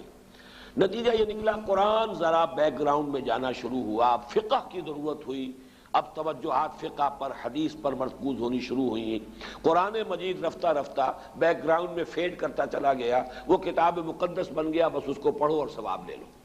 ساری دلچسپی تو اب فقہ سے ہے، چونکہ فقہ کا جو ہے یوں سمجھیے کہ 8 حصوں میں سے 7 حصے جو ہوں گے اس کے، وہ تو پھر حدیث پر مبنی ہے۔ قرآن مجید کا تو 1/20 حصہ بھی فقہی آیات پر مشتمل نہیں ہے، اس لیے کہ فقہ میں تو بڑے موٹے موٹے کچھ قوانین قرآن نے دیے ہیں، باقی تفاصیل تو اس کی حدیث سے ملیں گی۔ پھر اس میں اجتہاد ہوا ہے، اجتہاد اور قیاس سے اس کے بعد جو بھی اجماع ہوا، مختلف چیزیں ہیں۔ تو گویا کہ جہاں تک فقہ کا تعلق ہے اس کے ادلہ اربعہ کہلاتی ہیں، قرآن، سنت، اجماع، قیاس۔ ان 4 میں سے ایک قرآن ہے نا، یکے از ادلہ اربعہ۔ اس کا منطقی نتیجہ یہ نکلا کہ توجہات جیسے جیسے حکومت اور ریاست اور مملکت کے معاملات کی اہمیت زیادہ ہوتی چلی گئی تو زیادہ توجہ حدیث اور فقہ پر ہو گئی، قرآن کی اہمیت کم ہو گئی۔ اب بہرحال جب وہ اہمیت کم ہوگی تو اس کے کچھ نہ کچھ نتائج نکلے، میں تفصیل میں نہیں جا سکتا، وہ مضمون شامل ہے میری کتاب میں، دعوت رجوع القرآن کا منظر اور پس منظر، اس کا آپ مطالعہ کر سکتے ہیں۔ اسی طریقے سے یہ سمجھیے کہ جب دین کی اصل حقیقت جو ہے وہ کمزور پڑے گی، اس سے ذہنی رشتہ کمزور پڑے گا، دلی لگاؤ کم ہو جائے گا، تو کچھ اور چیزیں آئیں گی جو اس خلا کو پر کریں گی۔ وہ کیا چیزیں تھیں جو تاریخ بنی اسرائیل میں آئیں؟ وہ تھے اب سفلی اعمال، ٹونے ٹوٹکے، جادو، عملیات، ان کے نتیجے، اس کے ذریعے سے کچھ چیزیں حاصل کرنے کی کوشش کرنا، یہ گویا کہ پرورشن، دین کی پرورشن ہے۔ یہ وہ آکلٹ سائنسز جو ان کے ہاں پھر شروع ہوئی، ان کی دلچسپیاں ان چیزوں کے ساتھ ہوتی چلی گئیں۔ یہاں اب بقیہ جو حصہ ہے، اگرچہ یہ بہت طویل آیت ہے جو آ رہی ہے پہلی، لیکن بہرحال اس میں 2 آیتوں پر ہی بقیہ رکوع مشتمل ہے، جس میں سے پہلی آیت بہت طویل ہے۔ یہ ہے وہ شے پھر جو خود ہمارے ہاں بھی آپ دیکھیں گے کہ پھر مذہب کا تعلق جو ہے وہ ان چیزوں کے ساتھ رہ جاتا ہے۔ وہ عملیات ہیں، وہ ٹونے ٹوٹکے ہیں، وہ خاص قسم کے جو ہے وہ اعمال قرآنی پر آپ کو پوری کتابیں مل جائیں گی۔ فلاں کام کے لیے اس آیت کا ورد کرو اور فلاں کام کے لیے جو ہے اس کا چلا کھینچو اور فلاں کے لیے۔ وہ قرآن مجید پھر اب وہ کتاب ہدایت نہیں، وہ کسی ریولیوشن کا مینول نہیں رہا۔ وہ قرآن مجید جو ہے وہ انسانی زندگی کے پیچیدہ مسائل کے حل کے لیے ادھر رجوع نہیں ہو رہا ہے، بلکہ وہ یہ کہ یہ جو آپ کی ضروریات ہیں یا کوئی اپنے مشکلات ہیں ان کے حل کے لیے اب اس کو ایک ذریعہ بنا کر وہ عملیات، اس کے حوالے سے قرآن مجید جو ہے وہ گویا کہ مسلمانوں کی دلچسپی کا موضوع بنا۔ تو گویا کہ جیسا کہ میں نے عرض کیا تھا کہ یہ ساری چیزیں وہ بتائی جا رہی ہیں کہ جو وہاں ہوئی ہمارے ہاں بھی ہوئی ہیں۔ جیسے کہ حضور نے فرمایا تھا صلی اللہ علیہ وسلم، لَتَتَّبِعُنَّ سُنَنَ مَنْ كَانَ قَبْلَكُمْ، تم لازماً ان لوگوں کی پیروی کرو گے کہ جو تم سے پہلے تھے، یہاں تک کہ اگر وہ گوہ کے بل میں گھسے تھے تو تم بھی گھسو گے۔ اور اس سے بھی آگے بڑھ کر آپ نے بات کہی، میں اسے نہیں دہرا رہا ہوں، دوبارہ بار بار میں بیان کر چکا ہوں۔ لوگوں نے پوچھا حضور کن کے بارے میں فرما رہے ہیں؟ کیا یہ الیہود والنصارى؟ آپ نے فرمایا فمن، وہ نہیں تو اور کون؟ جو گمراہیاں ان کے آئیں تمہارے ہاں بھی آئیں گی، جو ان کو مغالطے ہوئے تمہارے ہاں بھی ہوں گے، جو من گھڑت عقائد انہوں نے ایجاد کر لیے تھے تم بھی ایجاد کرو گے۔ اور دوسری حدیث وہ ہے کہ جو حالات ان پر وارد ہوئے وہ تم پر بھی وارد ہوں، جیسے عذاب کے کوڑے ان پر پڑے تم پر بھی پڑیں گے، جیسے اللہ تعالیٰ کی طرف سے سرزنش ان کو ہوئی ہے مختلف مراحل پر ان کی تاریخ کے دوران تمہیں بھی ہوگی۔ وہ تو پھر ایک مستقل موضوع ہے جس پر کہ یہ 2 سابقہ اور موجودہ امتوں کا ماضی، حال اور مستقبل نامی جو میری اس وقت موجود کتاب ہے اس میں اس کی تفصیل موجود ہے۔ بہرحال اب آئیے اس کا مطالعہ کیجیے۔ وَاتَّبَعُوا مَا تَتْلُو الشَّيَاطِينُ عَلَىٰ مُلْكِ سُلَيْمَانَ۔ اب دیکھیے وَاتَّبَعُوا، جب انہوں نے کتاب کو چھوڑا، دی تو گئی تھی کتاب اور کہا گیا تھا اسے مضبوطی سے تھامو، یہ میثاق جب لیا گیا ان سے، خذو ما آتیناکم بقوۃ، یہ کتاب ہم نے تمہیں دی ہے، اسے مضبوطی کے ساتھ پکڑے رکھو۔ جب کتاب کو چھوڑا تو جو خلا پیدا ہوا وَاتَّبَعُوا مَا تَتْلُو الشَّيَاطِينُ عَلَىٰ مُلْكِ سُلَيْمَانَ، پیروی کی انہوں نے، اتباع کیا انہوں نے اس شے کا کہ جس کی پیروی کر رہے تھے، جس کے پیچھے پڑے ہوئے تھے، جس کا اتباع کر رہے تھے شیاطین، اور شیاطین سے مراد یہاں جنات ہیں، سرکش جنات۔ علی ملک سلیمان، علی ملک سلیمان سے مراد ہے علی عہد ملک سلیمان، سلیمان کی حکومت کے دوران، اس دور میں شیاطین جن چیزوں کے ساتھ دلچسپی رکھتے تھے، جو ان کے معمولات تھے، انہوں نے اس کا اتباع کیا، اس کی پیروی کی۔ اب اس کو نوٹ کر لیجئے کہ چونکہ حضرت سلیمان علیہ السلام کے بارے میں ہمیں معلوم ہے کہ جنات پر اللہ تعالیٰ نے انہیں تسلط عطا کیا تھا، ان کی حکومت اس اعتبار سے تاریخ انسانی میں اس کی کوئی دوسری نظیر نہیں ہے۔ ایک مقام پر قرآن مجید میں ان کی دعا بھی یہ نقل ہوئی ہے کہ اللہ مجھے وہ حکومت عطا فرما جو کسی اور کو تو عطا نہ کرے۔ اللہ تعالیٰ نے ان کی دعا قبول کی ہے۔ تو جہاں تک تو ملکی تعلق ہے، دنیا کی عام سلطنت کے اعتبار سے ان کی سلطنت کوئی بہت بڑی سلطنت نہیں تھی، ان کی سلطنت کے حدود یہی تھے، دریائے نیل سے لے کر دریائے فرات تک، اور اسی کو یہ لوگ اسی لیے کہتے ہیں کہ ہماری میراث ہے، یہ گریٹر اسرائیل جو ہے وہ نائل ٹو یوفریٹ، یہ ہے ہمارا، یہ علاقہ ہے، یہ ہماری میراث ہے، یہ یہاں پر گریٹر اسرائیل قائم کر کے رہیں گے۔ تو حضرت سلیمان علیہ السلام کی حدود مملکت تو کوئی ایسی لمبی چوڑی نہیں، دنیا میں اس سے بڑی بڑی سلطنتیں رہی ہیں، رومن امپائر اس سے کہیں بڑی رہی ہے، خود مسلمانوں کی سلطنت جو ہے وہ اس کا 20 گنا سلطنت جو ہے وہ تو حضرت عثمان کے زمانے میں ہو گئی تھی رضی اللہ تعالیٰ عنہ۔ اسی طریقے سے یہ سلطنت عثمانیہ جو آٹومان امپائر وہ کہیں بڑی تھی، لیکن یہ کہ اس کی جو نظیر جو نہیں ہے کسی اعتبار سے، جو کنٹرول انہیں ہوا پر دیا گیا، یعنی عناصر فطرت کے اوپر بھی جو کنٹرول دیا گیا، اسی طریقے سے جنات پر جو کنٹرول دیا گیا، اسی طریقے سے حیوانات پر، پرندوں پر، ان کو بھی استعمال کرنا، ان کی بولیاں جو ہیں ان کو بھی سمجھنا، یہ چیزیں ہیں در حقیقت ڈائمنشنز جو ہیں ان کے، جو اللہ تعالیٰ نے اقتدار انہیں عطا کیا تھا، اس کے ڈائمنشنز اتنے ہیں، ملٹی ڈائمنشنل، کہ اس کی کوئی دوسری نظیر نہیں ہے تاریخ انسانی کے اندر موجود۔ بہرحال اسی میں چونکہ یہ جنات بھی تھے، اس وقت گویا کہ انسانوں کا اختلاط ان جنات کے ساتھ رہا ہے، اور ان جنات کے اندر جہاں سرکش تھے، ویسے تو یہ کہ وہ سرکش بھی اس وقت تو ان کے تابع تھے، قرآن مجید میں موجود ہے، مقررین بالاسفاد، وہ زنجیروں کے اندر جکڑے ہوئے ہوتے تھے جبکہ کام ان سے لیا جا رہا تھا۔ وہ تو اللہ تعالیٰ نے خصوصی ایک معجزانہ غلبہ ہے جو حضرت سلیمان علیہ السلام کو ان پر عطا کیا تھا، لیکن ان کا جو اختلاط رہا انسانوں کے ساتھ، اس میں ان شیاطین جن نے یہ عملیات اور سفلیات اور یہ دھندے جو ہے، یہ ان کے ہاں گویا کہ چھوت لگ گئی ان چیزوں کی بنی اسرائیل کو اسی زمانے میں۔ وَاتَّبَعُوا مَا تَتْلُو الشَّيَاطِينُ، یہ لفظ تتلو کو بھی سمجھ لیجئے، یہ تلاوت کا لفظ بھی اسی سے ہے، تلا یتلو تلاوتن، اس کے معنی پڑھنا، اور تلا یتلو تلون، اس کے معنی ہے پیروی کرنا۔ جیسے کہ آتا ہے چاند جو ہے وہ گویا کہ پیچھے پیچھے آتا ہے سورج کے، والشمس وضحاها والقمر اذا تلاها، تلاها سورج کے پیچھے آ رہا ہے، تو اتباع کرنا، پیچھے پیچھے چلنا۔ اور جب ہم تلاوت کرتے ہیں تو گویا کہ دونوں معنی موجود ہوتے ہیں، اس لیے کہ تلاوت میں آپ پڑھ رہے ہیں، وہ تو تلا یتلو تلاوتن ہو گیا، اور تلاوت میں آپ ٹیکسٹ کو فالو کر رہے ہوتے ہیں، بلکہ بعض لوگ جو ہیں تو آپ نے دیکھا ہوگا ان کی انگلی بھی ساتھ ساتھ چل رہی ہوتی ہے،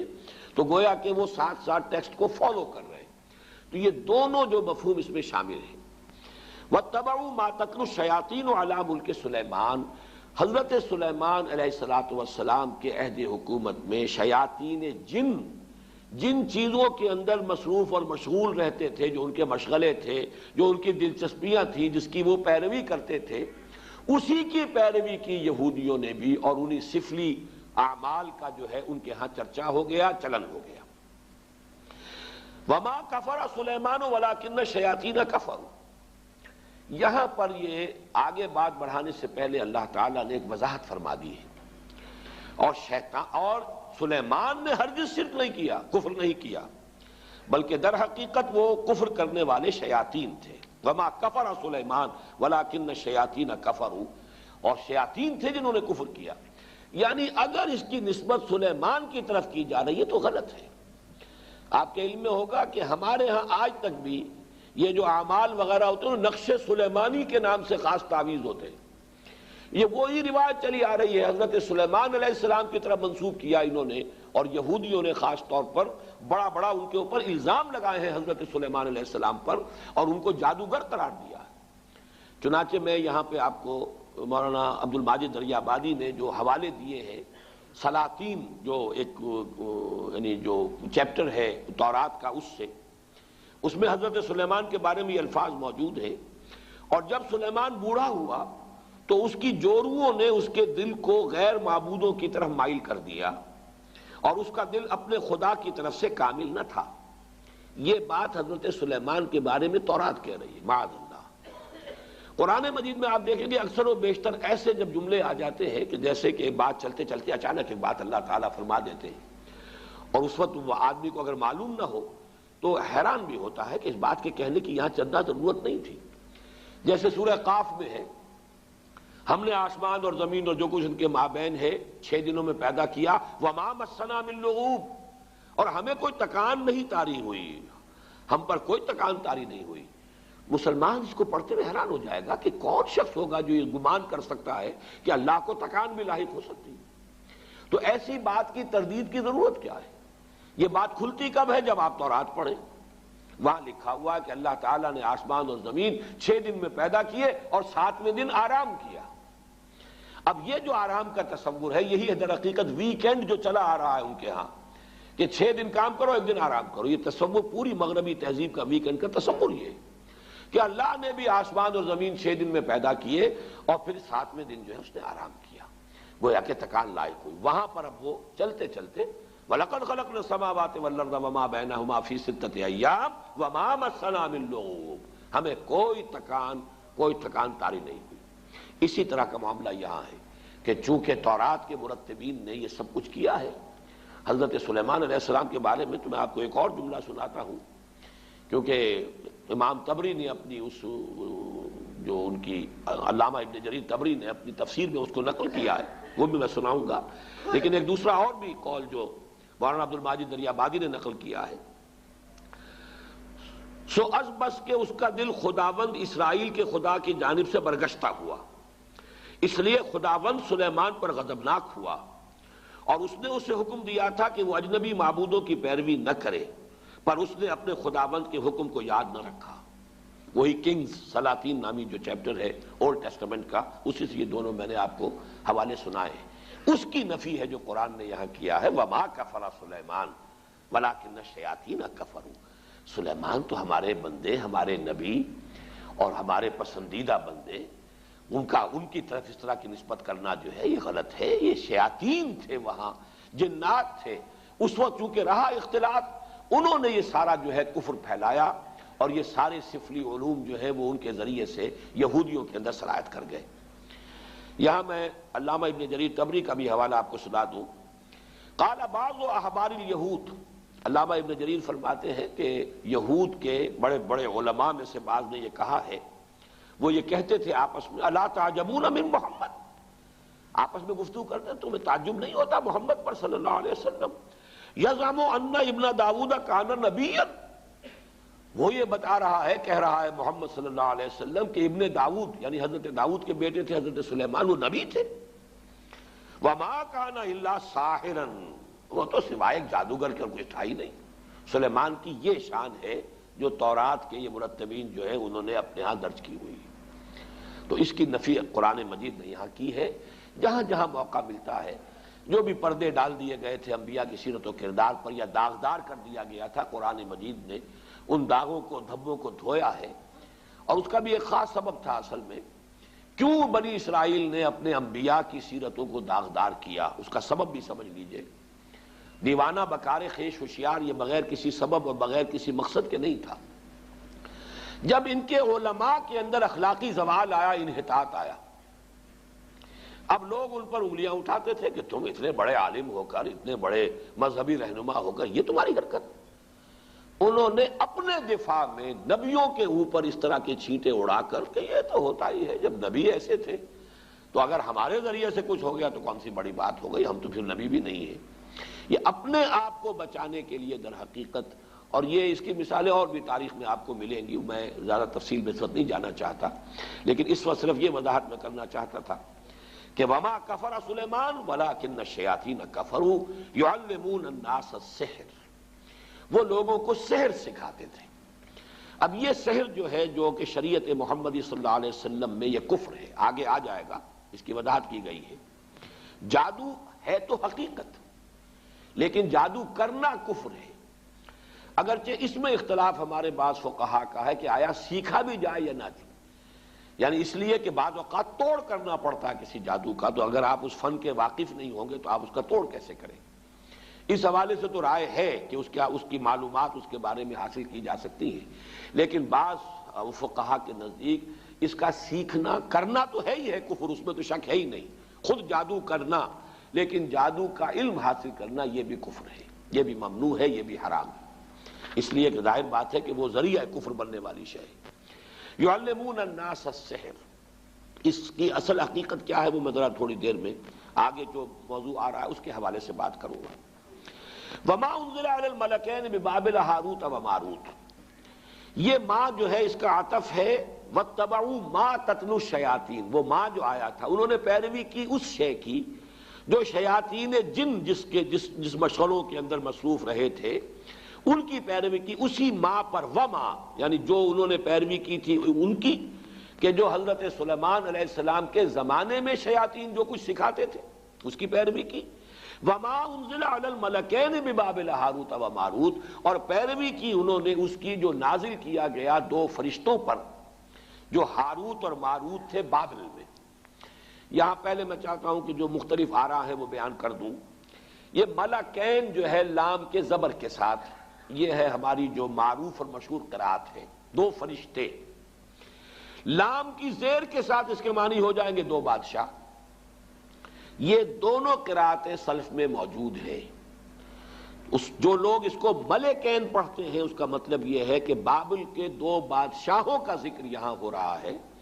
کہ ان کا یہ شغل تھا جو بھی تھا، جس کا تذکرہ میں بعد میں کروں گا کہ کیا شغل تھا، لیکن ابھی صرف یہ نوٹ کر لیجئے کہ ہمارے ہاں کی مشہور قرات ملکین ہے، اور تقریباً مفسرین کا اجماع اس پر ہے کہ ملکین ہے، یہ فرشتے ہیں دو کہ جو بابل میں اتارے گئے تھے۔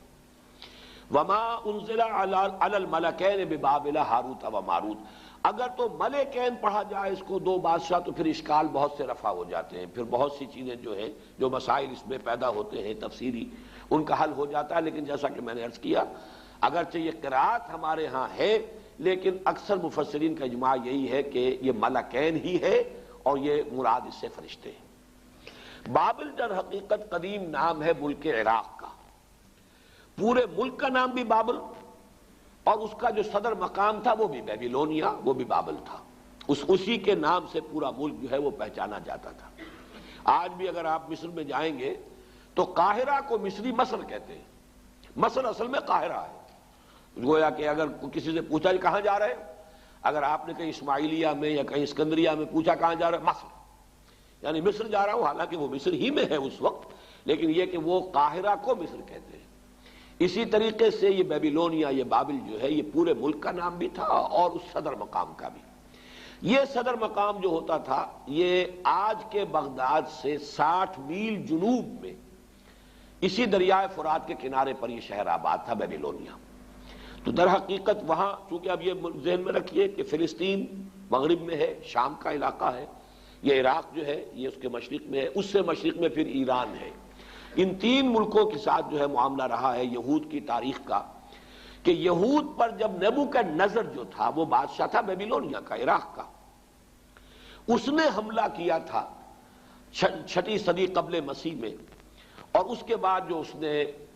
یہ یوں سمجھیے کہ تقریباً حضرت سلیمان علیہ السلام کے 300 برس بعد، حضرت سلیمان کا زمانہ تو یہ تو گویا کہ تاریخ بنی اسرائیل کا جو ان کا گولڈن پیریڈ ہے، سنہری دور، اس کا نقطہ عروج ہے حضرت سلیمان کا دور۔ حضرت سلیمان کے انتقال کے ساتھ ہی ان کی مملکت 2 حصوں میں تقسیم ہو گئی، 2 بیٹوں کے مابین، ایک شمالی اس کا نام اسرائیل تھا اور ایک جنوبی اس کا نام یہودا تھا۔ یہ 2 مملکتیں بن گئی حضرت سلیمان کے انتقال کے فوراً بعد۔ زوال شروع ہوا، پہلے وہ اسرائیل تباہ ہوا، پھر یہ یہودا بھی جو ہے تباہ ہوا ہے نبوکدنضر کے ہاتھوں، اور ہیکل سلیمانی مسمار ہوا، 6 لاکھ آدمی اس نے قتل کیے یہودی، 6 لاکھ کو قیدی بنا کر لے گیا۔ یہ جو قیدی بنا کر لے کر گیا ہے، اور یروشلم میں ایک متنفس باقی نہیں رہا۔ یہ کیپٹیوٹی کا دور جو تھا، اس دور میں انہوں نے جو عراق میں جادو والا معاملہ تھا یہ وہاں پر جا کر سیکھ لیا۔ گویا کہ 2 آتشہ ہو گیا یہودیوں کا معاملہ، یہ جنتر منتر، جادو، عملیات، سفلیات، آکلٹ سائنسز ان کی جتنی تھی۔ ایک تو یہ کہ جو پہلے سے فلسطین میں موجود تھا یہ معاملہ، یہ انہوں نے وہاں سے شروع کیا۔ حضرت سلیمان کے زمانے میں ان جنات سے سیکھ لیا۔ اب ظاہر بات ہے کہ مکھی کی سرشت ہے، وہ گندگی پر بیٹھتی ہے، جن کی مزاج کے اندر گندگی ہے وہ تو جہاں سے بھی ہوگا گندگی اس کو حاصل کر لیں گے۔ حضرت سلیمان کے زمانے میں وہ شیاطین جن سے حاصل کیا۔ اب کیپٹیوٹی کے دور میں انہوں نے مزید جو ہے عراق میں بھی جو بہت بڑا گڑھ تھا اس قسم کی چیزوں کا، وہاں سے بھی انہوں نے سیکھا۔ تو گویا کہ یہ تمام چیزیں ان کے اندر رچ بس گئیں، ان کی شخصیتوں کے اندر، ان کے مزاج میں، جسے ہم محاورے میں کہتے ہیں گھٹی میں پڑ گئی۔ وما انزل علی الملکین ببابل ہاروت و ماروت، اور انہوں نے پیروی کی اس کی جو نازل کیا گیا 2 فرشتوں پر جو بابل میں تھے، ہاروت اور ماروت۔ اب یہ کہ وہ کیا نازل کیا گیا اس مسئلے کو سمجھ لیجئے۔ ایک رائے تو یہ ہے ہمارے ہاں، ایک تو خیر قصہ بیان ہوتا ہے، وہ قصہ تو ہمارے اکثر مفسرین نے، وہ یہود کی خرافات میں سے ہے، اس کو سب نے رد کیا ہے، لہذا میں اس کا تذکرہ بھی نہیں کرنا چاہتا۔ عام طور پر جو بات کہی جاتی ہے وہ یہ ہے کہ اللہ تعالیٰ کی چونکہ ایک سنت ہے کہ کسی قوم پر عذاب سے پہلے پھر آخری امتحان، کوئی آخری ٹیسٹ، آخری فتنہ کہ جس سے ان کے اندر کتنی کچھ خباثت آ چکی ہو وہ ظاہر ہو جائے، اس کے لیے آزمائش کے لیے اللہ تعالیٰ مختلف صورتیں پیدا فرماتے ہیں۔ جب ان کے ہاں ان چیزوں کا رواج بہت ہو گیا تو اللہ تعالیٰ نے 2 فرشتوں کو انسانی شکل میں بھیجا، اور وہ فرشتے جو ہیں وہ ان کو کچھ وہ جادو وغیرہ کی تعلیم دیتے تھے، لیکن کہہ دیتے تھے دیکھو یہ کفر ہے، ہم فتنہ ہیں، مت سیکھو۔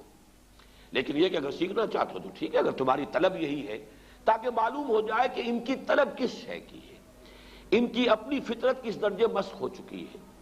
اتمام حجت کے لیے کہ بات واضح ہو جائے، جیسے کہ قرآن مجید میں آتا ہے مختلف مواقع پر کہ اللہ تعالیٰ ان کی رسی دراز کر رہا ہے۔ کیوں کر رہا ہے؟ تاکہ جو ان کا خبث باطن ہے پورے طور پر ظاہر ہو جائے،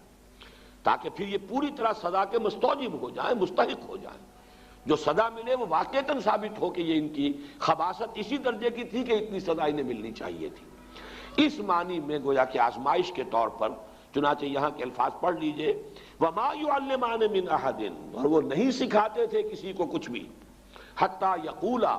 یہاں تک کہ وارن کر دیتے تھے، انما نحن فتنة فلا تکفر، ہم فتنہ ہیں، آزمائش ہے، تو تم کفر مت کرو، کفر مت سیکھو، کفر سے دلچسپی نہ رکھو۔ لیکن ان کا حال کیا تھا؟ فَيَتَعَلَّمُونَ مِنْهُمَا، وہ سیکھتے تھے وہ لوگ ان دونوں سے، ان فرشتوں سے، مَا يُفَرِّقُونَ بِهِ بَيْنَ الْمَرْءِ وَزَوْجِهِ، جس سے تفریق کر سکیں وہ کسی شخص اور اس کی بیوی کے مابین۔ اب سفلیات کا علم جو ہے وہ تو آپ کو معلوم ہے آج بھی جادو ٹونے ٹوٹ کے انہی چیزوں میں چلتے ہیں۔ کسی کے گھر کو اجاڑنا ہے، کسی کے ہاں اولاد نہیں ہو رہی ہے تو وہ دوسرے کے ہاں کی اولاد جو ہے وہ بھی اس کو کھل رہی ہے، اس عورت کو، اس کی اولاد مر جائے اور مجھے اولاد جو ہے وہ مجھے ہو جائے۔ یہ سارے ٹونے ٹوٹ کے جو عورتوں کے چل رہے ہوتے ہیں وہ اکثر و بیشتر انہی چیزوں کے اندر ہے۔ قرآن مجید نے بھی وہی جو سب سے زیادہ دکھتی ہوئی رکھ تھی اسی کو پکڑا ہے، فَيَتَعَلَّمُونَ مِنْهُمَا مَا يُفَرِّقُونَ بِهِ بَيْنَ الْمَرْءِ وَزَوْجِهِ، بجائے اس کے کہ گھروں کو آباد رکھیں، گھر ہنستا بستا ہے، شوہر اور بیوی کے مابین موافقت ہے، یگانگت ہے، گھر آباد ہے،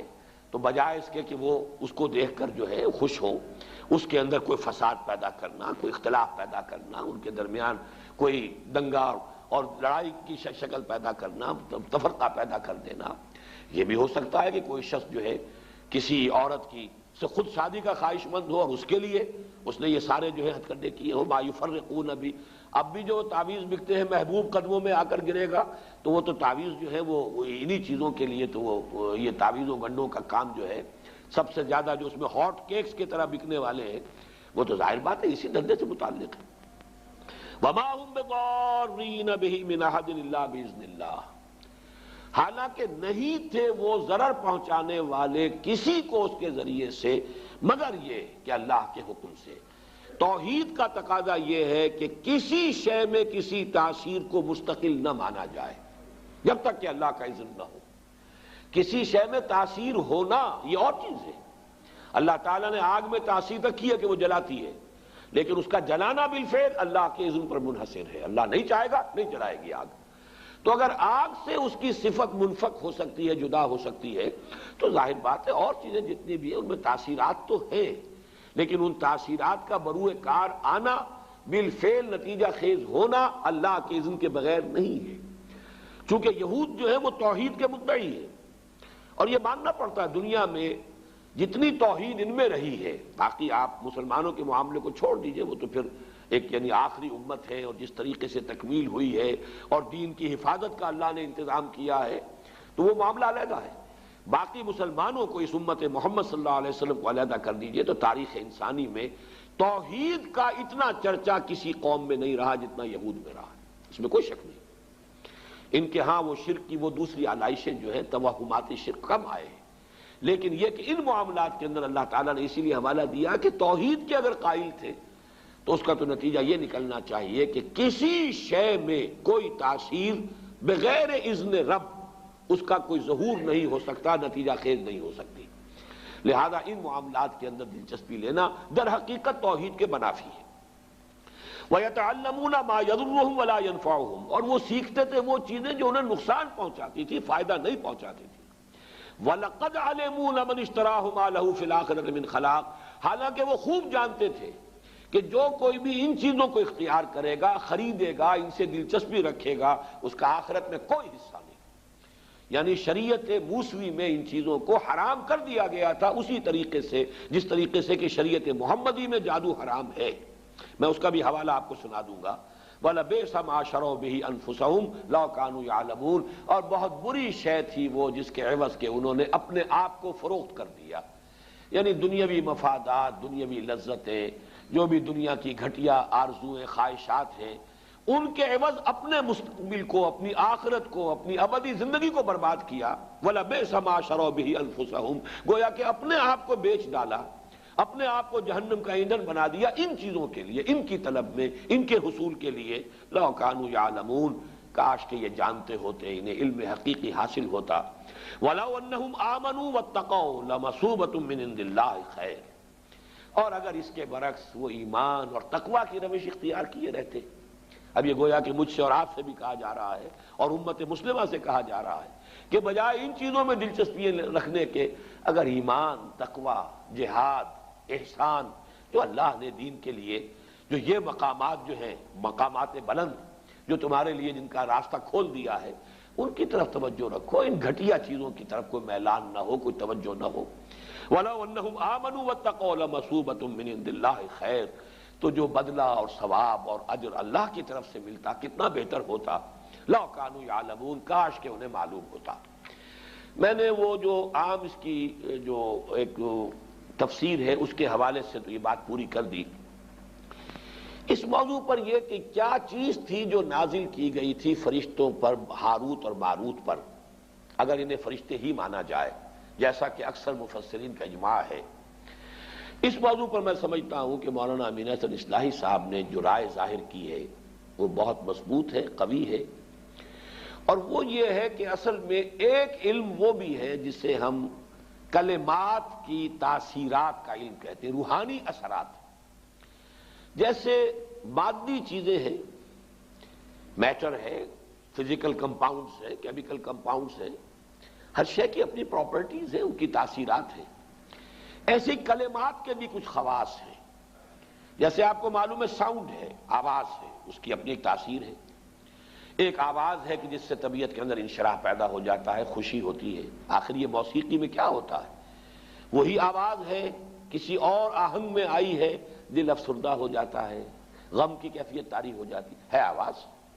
آواز ہی کی تاثیر وہ بھی ہے، آواز ہی کی تاثیر یہ بھی ہے۔ اسی طریقے سے کلمات، ان کی کچھ تاثیرات ہیں۔ ایک تو معنی ہے، اس لفظ کے یہ معنی ہے، اس لفظ کے یہ معنی ہے، اس لفظ کے یہ معنی ہے، اس لیے کہ ہم نے ان الفاظ کو وضع کیا ہے کچھ چیزوں کا مسمى بنا کر، یہ گھڑی ہے، یہ اینک ہے، لیکن یہ کہ ان کلمات کی کوئی روحانی تاثیرات بھی ہیں بالفعل،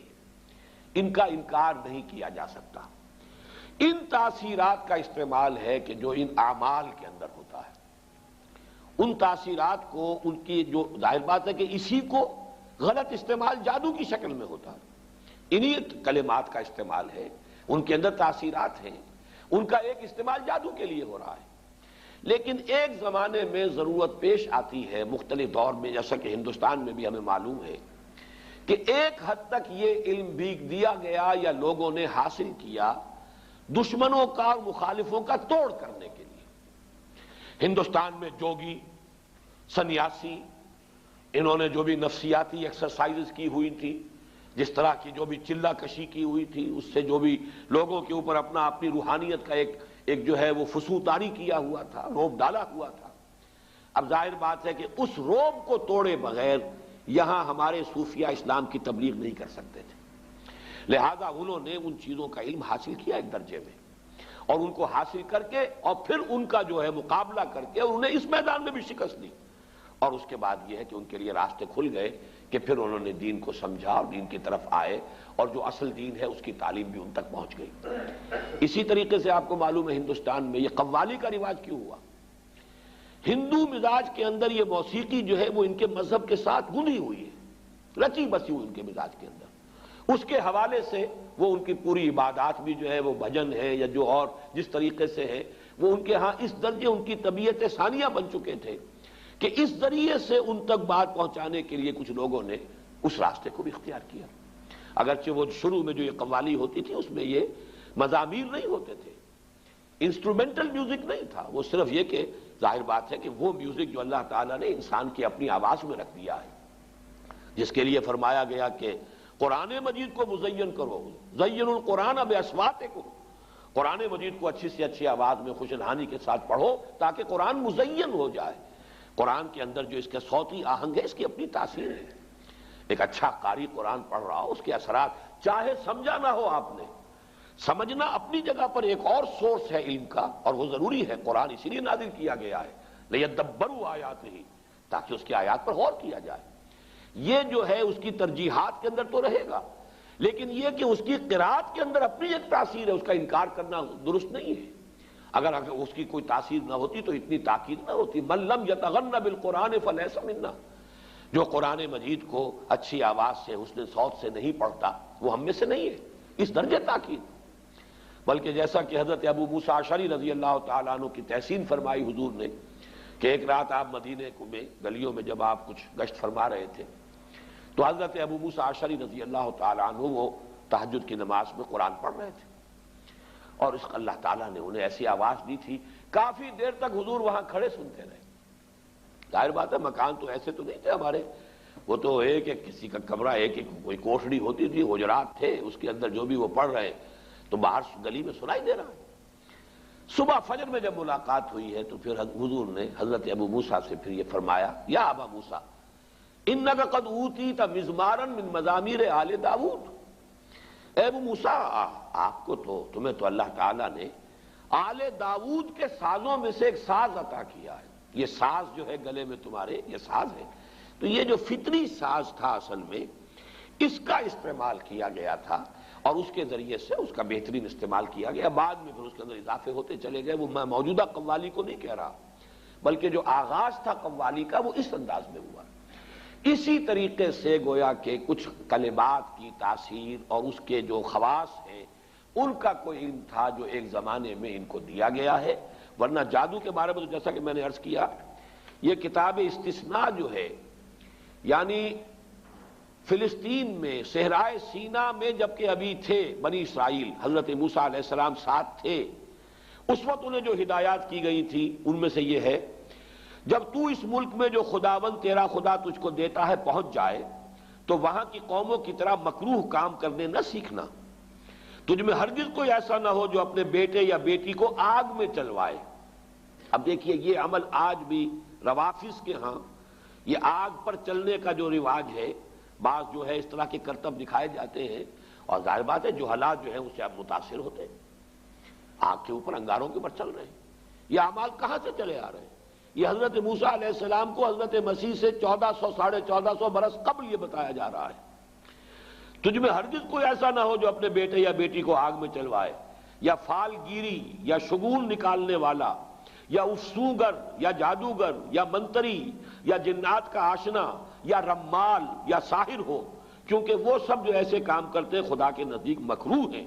اور انہی مکروہات کے سبب سے خداوند تیرا خدا تیرے سامنے سے ان کو نکالنے پر ہے۔ یعنی یہ جو اصل میں فلسطین میں جو قوم آباد تھی،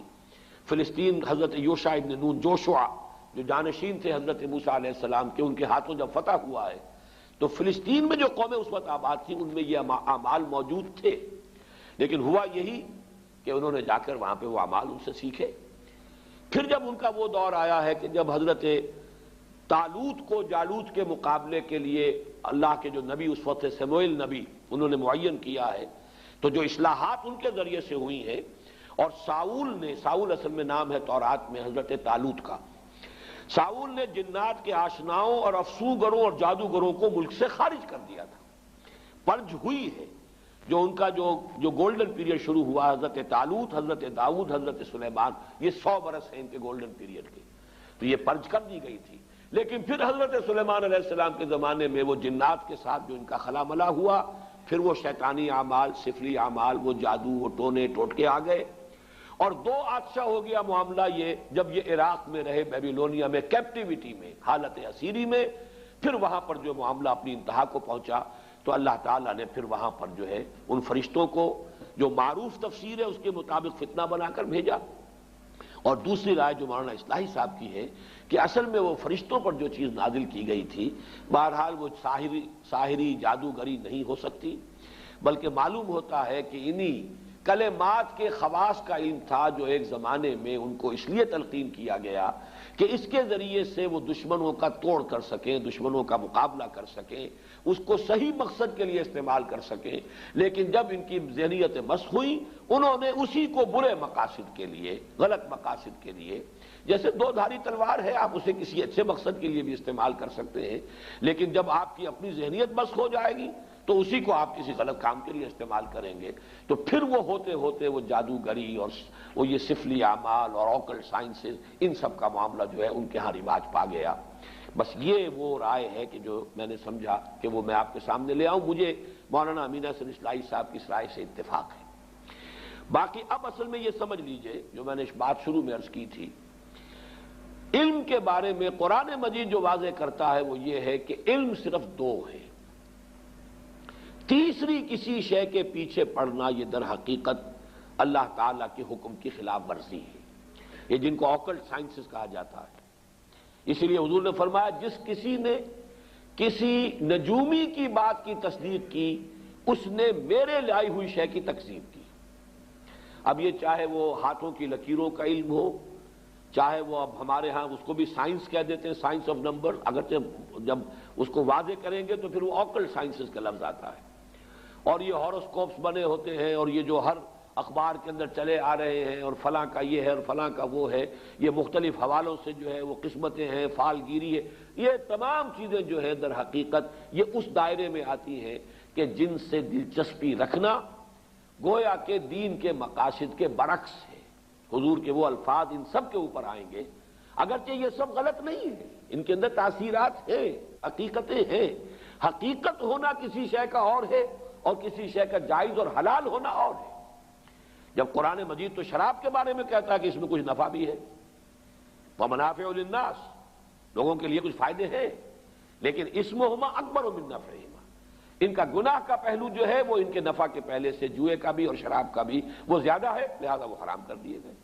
تو اسی اعتبار سے ان تمام چیزوں کے اندر جو بھی کوئی تاثیر ہے، کوئی ایفیکٹ ہے، کوئی ہے واقعتاً، وہ اپنی جگہ پر اس کی آپ نفی نہ کریں، لیکن ان سے دلچسپی رکھنا،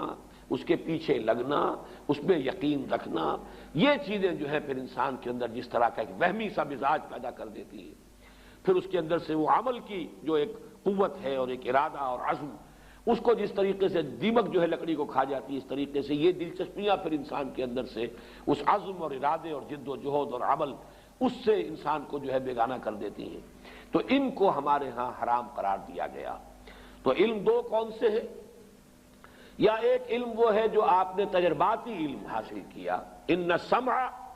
والبصر والفؤاد کل اولئک کان عنہ مسئولا، اسی لیے وہاں فرمایا گیا ولا تقف ما لیس لک بہ علم، مت پیچھے پڑو، مت دلچسپی رکھو ان چیزوں سے جس کے لیے تمہارے پاس کوئی علم نہیں ہے،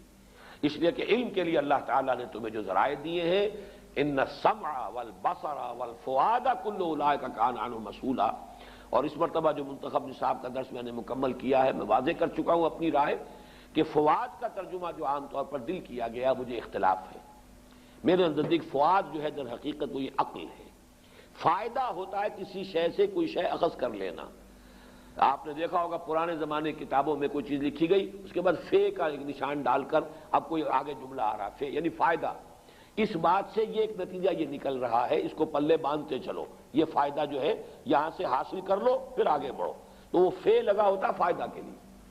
فائدہ کیا ہے کہ آپ نے جو بھی سینس ڈیٹا آپ کو حاصل ہوا اور آپ نے اس کو پروسیس کر کے اسے نتیجہ نکالا، یہ ہے در حقیقت یہ فؤاد کا کام ہے۔ یہ ہے انسان کا ایکوائرڈ نالج، اکتسابی علم۔ دوسرا علم ہے وحی کا جو اللہ کی طرف سے گیون ہے، یہ ریویلڈ نالج ہے، اس کے لیے ہم قرآن اور سنت، اس لیے کہ سنت کو ہم سمجھتے ہیں کہ وحی جو ہے وحی جلی بھی ہے، وحی خفی بھی ہے۔ حضور صلی اللہ علیہ وسلم کو قرآن بھی دیا گیا ہے اور اللہ تعالیٰ کی طرف سے آپ کو اور بھی وحی خفی ہوتی تھی، اور وہ آپ کو جو سنت سے جو چیز ثابت ہو جائے گی یا وہ ہے اور یا پھر وہ شے جو ہمارے تجرباتی علوم اور ہماری عقل اور ہماری سمع اور بصر کے نتیجے میں جو چیز حاصل ہوئی۔ یہ دو علم ہیں، ولا تقف ما لیس لک بہ علم ان السمع والبصر والفؤاد کل اولئک کان عنہ مسئولا۔ یا علم ہے قرآن اور سنت کا علم، یا اس سے استنباط، اس سے استدلال، عقل یہاں بھی لگے گی، اجتہاد جو ہے وہ عقل ہے، قرآن اور سنت کی بنیادی جو چیزیں ہیں ان سے استنباط کرنا، استدلال کرنا، قیاس کر کے نئی صورتحال کے بارے میں حکم جو ہے اس سے نکالنا، یہ عقل کا استعمال ہو جائے گا۔ لیکن سورسز یا ریویل نالج، وحی خفی ہے وحی جلی، لیکن وحی خفی نبی کی، کسی اور ولی اللہ کی وحی خفی جو ہے وہ حجت نہیں ہے۔ کوئی بڑے سے بڑا ولی ہو، بڑے سے بڑا اس کا کشف ہو، بڑی سے بڑی اس کو جو ہے وہ بشارت ہو گئی ہو، دین میں حجت نہیں ہے۔ حجت اللہ کی کتاب اور اس کے رسول صلی اللہ علیہ وسلم کی سنت۔ اور ادھر ان السمع والبصر والفؤاد، ان دو کے علاوہ تیسرا یہ سارا دائرہ جو ہے، یہ چاہے اپنی جگہ پر اس میں کوئی تاثیرات ہیں، حقیقت ہے، لیکن یہ کہ یہ چیزیں جو ہے ممنوع ہے، جس کو کہ یہاں پر کفر کے درجے میں کہا گیا وما کفر سلیمان ولکن الشیاطین کفروا، اور جو آخری الفاظ تھے وَلَقَدْ عَلِمُوا لَمَنِ اشْتَرَاهُ مَا لَهُ فِي الْآخِرَةِ مِنْ خَلَاقٍ۔ میں نے آپ کو کتاب استثناء ڈیوٹرانومی کا وہ اقتباس بھی سنا دیا ہے، جو حضرت موسیٰ علیہ السلام کے زمانے میں انہیں کہہ دیا گیا تھا کہ ان چیزوں کی طرف نہ جانا، ان سے دلچسپی نہ لینا۔ ان کے علم میں تھا یہ کہ جو کوئی بھی ان چیزوں سے دلچسپی رکھیں گے، ان کی پیروی کریں گے، ان کے درپے ہوں گے، ان کا آخرت میں کوئی حصہ نہیں۔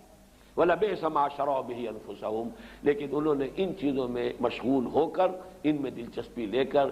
برا انجام اپنے لیے خرید لیا، اپنی جانوں کو فروخت کر دیا بڑی بری شے کے لیے۔